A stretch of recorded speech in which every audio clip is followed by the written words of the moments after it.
Bien, bonjour et merci d'être venu donc à ce débat de rentrée de l'AJA qui est fait en partenariat avec la PCA.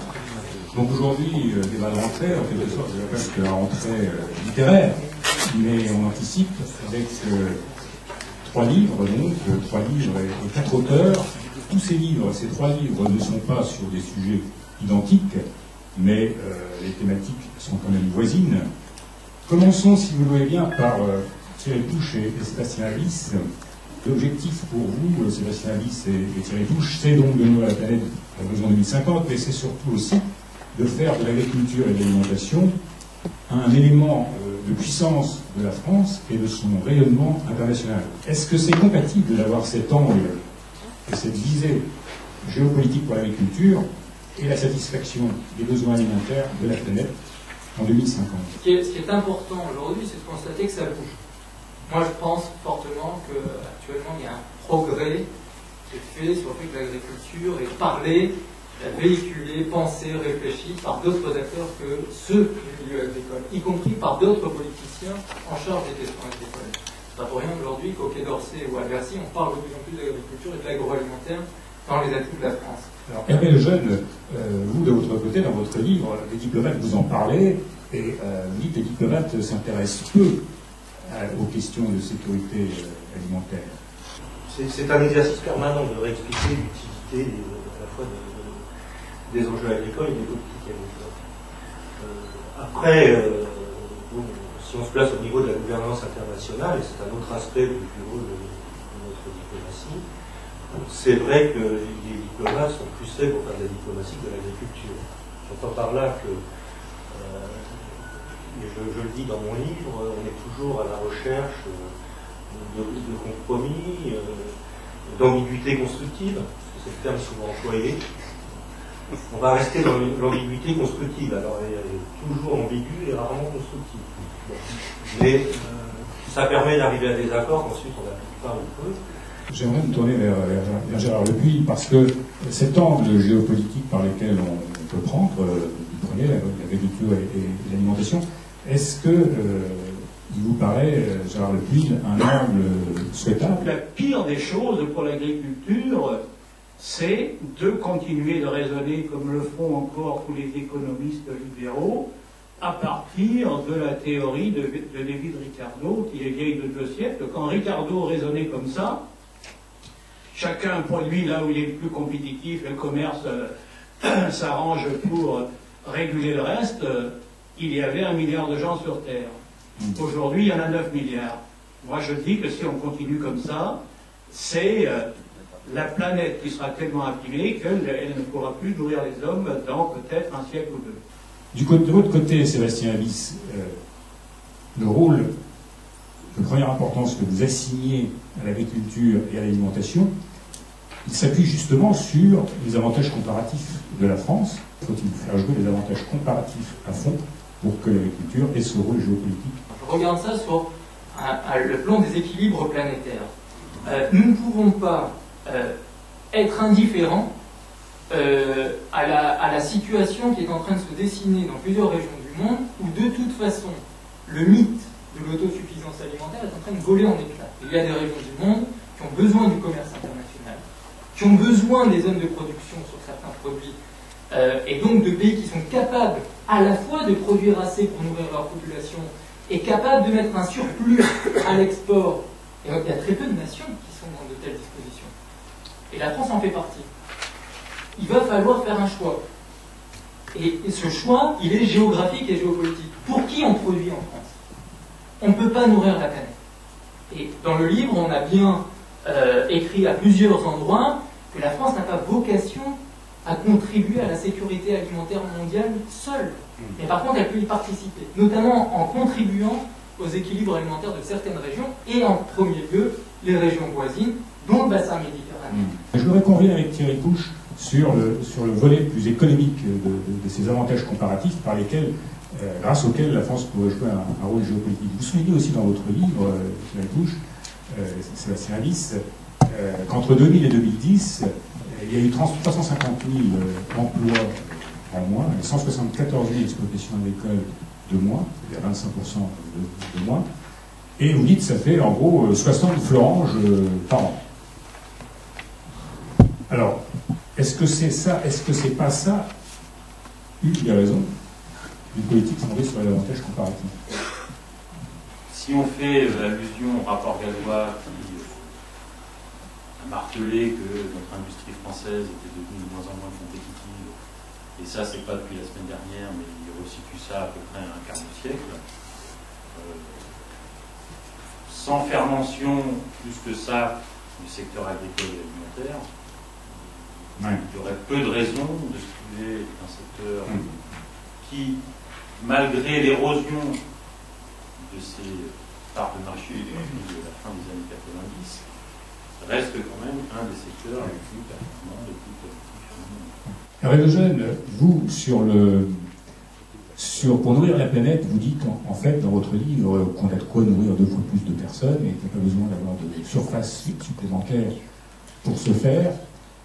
Mais vous dites aussi que c'est la PAC qui est responsable de la pensée schizophrène agricole française. Vous avez cette pensée schizophrène, peut-être vous direz ce que vous entendez par là, et qu'il ne faut surtout pas que la PAC tourne le dos au productivisme. Ce sont vos propres termes. Vous pouvez développer? Moi, si je regarde l'évolution de la productivité du travail des agriculteurs français dans les 3 grandes productions aujourd'hui que sont le bovine, le lait et les céréales, la France est en train de décrocher, très violemment. Pourquoi est-ce qu'on est en train de décrocher? Et là, je rejoins la question directement. Je pense que une grande partie de ces raisons tient à l'évolution de la politique agricole commune, qui n'a pas placé les volumes de production comme une des priorités ces dernières années en matière agricole, et qu'on a plutôt empêché les gens de développer les productions. Et d'ailleurs, il suffit de regarder au niveau international l'évolution des rendements dans les grandes zones de production par rapport à l'évolution des rendements en Europe, et on s'aperçoit qu'on a décroché. Quant à la pensée schizo, alors. Oui, alors la pensée schizophrène, elle est toute simple, elle est quasiment... On est toujours dans cette contradiction, et dans tous les discours, regardez-les bien, je parle ni de droite ni de gauche, mais ils sont à peu près bâtis de la même manière. Vous verrez toujours l'agriculture, c'est une puissance, il faut produire plus, il faut produire mieux, etc. Et puis le paragraphe d'après, c'est mais il faut que ce soit une agriculture durable, et ces dernières années, force est de constater que la question durabilité l'a davantage emporté que sur le volet économique de la durabilité. Et donc on est dans cette schizophrénie permanente dont on ne sait plus sortir, qui est vraie à Bruxelles, qui est en France, qui est vraie dans d'autres pays, et certains pays européens savent très bien s'en servir pour démonter la PAC au fur et à mesure du temps. Sébastien Lys. Moi je rejoins ce que dit quand même Hervé Lejeune sur le fait qu'il faut regarder, quand on s'interroge sur la puissance agricole française et les équilibres alimentaires mondiaux, il faut regarder ce qui se passe en dehors de l'Europe. Vu du Sud, l'agriculture et la sécurité alimentaire, c'est stratégique. Ça n'a pas disparu. Donc il suffit d'aller au sud de la Méditerranée pour voir que parmi les grandes priorités d'un gouvernement de territoire pour les populations de leur quotidien, l'agriculture, la sécurité alimentaire, c'est top niveau dans l'échelle des priorités.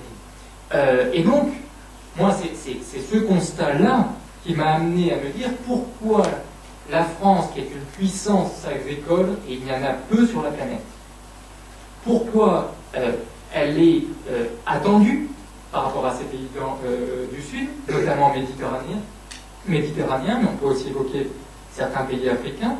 Et donc, comment combiner cette attente d'un côté, avec de l'autre une capacité à être en influence, en puissance, sur une activité qui est tout à fait honorable. On n'est pas en train de vendre des avions Rafale à ces pays. Donc là, je prolonge en disant sur la diplomatie économique aujourd'hui que le gouvernement actuel met en place. Moi, ça me gêne un peu qu'un ambassadeur fasse la promotion de l'avion Rafale et pas du tout des céréales, parce que je pense que les céréales et les produits agricoles en général sont bien plus compatibles avec le discours sur la paix et le développement dans le monde, plutôt qu'une industrie militaire de défense. Dans votre livre, vous stigmatisez aussi très fortement l'ultralibéralisme, et vous dites notamment que l'OMC a joué un rôle destructeur et déstabilisateur des marchés agricoles internationaux et des politiques agricoles. Oui, c'est l'objet même de l'OMC. L'objet même de l'OMC depuis 1986, c'est de déconstruire les politiques agricoles et d'imposer comme règle de fonctionnement en matière agricole la libéralisation des marchés. Je veux dire, ça c'est pas un mystère. Et quand en 2007-2008 on a eu les émeutes de la faim, des longs échanges avec Jacques Lourdes et puis avec notre chef économiste qui était à Fès Ganem, et parce qu'il fallait voir comment est-ce qu'on pouvait essayer de réagir, mettre en place des dispositifs. On a travaillé avec le gouvernement français à cette époque-là, donc à la préparation du GEM, et en fait, à chaque fois que l'un ou l'autre avait une idée, en fait, c'était interdit par l'OMC. La réalité, c'est quoi? C'est que depuis 20 ans, la libéralisation du commerce, y compris du commerce agricole, a pris le pas sur les préoccupations de sécurité alimentaire. Mais la réalité, quand on regarde l'ensemble des données, c'est que les pays les plus pauvres sont encore plus pauvres du fait de la libéralisation. Et que une des solutions probablement les plus utiles à leur problème économique agricole, c'est d'organiser des marchés régionaux plutôt que d'aller dans le grand bain de la libéralisation. J'ai repris cette musique d'Hervé Lejeune sur la libéralisation, ça vous convient? Oui, bien sûr. Sur qui est l'appréciation portée sur l'OMC, oui. Cela étant, je remarque quand même que quand les négociations de l'OMC sont en panne, c'est l'Union européenne qui prend l'initiative de multiplier les négociations bilatérales avec l'accord des pays membres. Il y a une contradiction quelque part. Hervé Lejeune, on parle là du pays riche et des politiques agricoles qui devraient ou pourraient être en place, mais vous, dans votre livre, vous ne passez pas sur la responsabilité des pays en développement dans le fait que la faim dans le monde existe toujours et que l'insécurité alimentaire existe. Et là, vous n'y allez pas de main morte non plus. Hein. Vous dites, vous parlez en termes très illustrés et très crus de la corruption qui règne dans ces pays. Et vous dites pourquoi la France, pourquoi les pouvoirs publics français et européens se feraient complices de gouvernements qui ne méritent pas l'aide. Alors, je dis corruption, c'est corruption, évasion fiscale, parce que c'est pas seulement les dirigeants, c'est aussi des sociétés qui travaillent en Afrique, notamment. Et ça représente quand même aujourd'hui en Afrique, et je suis sûr de sous-estimer les chiffres, 10 à 15 points de PIB. Alors, c'est pas du PIB européen, hein, et le point de PIB en Afrique est un peu inférieur, mais ça veut dire que ce sont des capacités financières qui manquent au développement de l'Afrique. D'où l'idée de dire, ça vaudrait peut-être le coup de regarder quand même à ne pas trop aider les régimes les plus pourris. Excusez-moi. Vous avez aussi, dans votre livre, au passage, vous écartillez la FAO, puisque vous dites que la FAO, finalement, pourrait réduire sa taille de moitié, elle pourrait être plus efficace. Oui, alors ça, c'est le triste privilège d'avoir connu la mécanique de l'intérieur. C'est quand même une des plus grandes agences de voyage au monde, hein. Avec d'autres organisations internationales, mais bon, c'est un peu la particularité des organisations internationales. Alors, c'est pas tant enfin, il y a la FAO qui a ses inconvénients, mais ça mérite de s'interroger sur la gouvernance internationale. Chaque organisation décide aujourd'hui de ce qu'est un bien public mondial. Alors, la sécurité alimentaire, semble-t-il, fait partie des biens publics mondiaux. La protection de l'environnement aussi. La santé. Le seul problème, c'est qu'on ne sait pas qui décide. Et on ne sait pas comment on finance. Parce que pour qu'il y ait des biens publics mondiaux, il faut en assurer la promotion, la défense, l'organisation. Or, il n'y a pas de fiscalité internationale, en dehors de la santé avec les millions. Et il y a un moment, quand on n'a pas beaucoup de sous, ce qui est quand même le cas général aujourd'hui, il faut faire des priorités. Alors, quand vous avez des biens publics mondiaux comme la faim, la santé ou l'environnement, c'est quoi la priorité? On évoquait tout à l'heure le libre-échange avec l'OMC, et dans votre livre, Sébastien Alice, vous dites, vous dites qu'il ne faut pas sacrifier l'atout agricole français sur lequel il libre-échange. Et comment vous voyez dans ce fil le projet d'accord entre l'Union européenne et les États-Unis?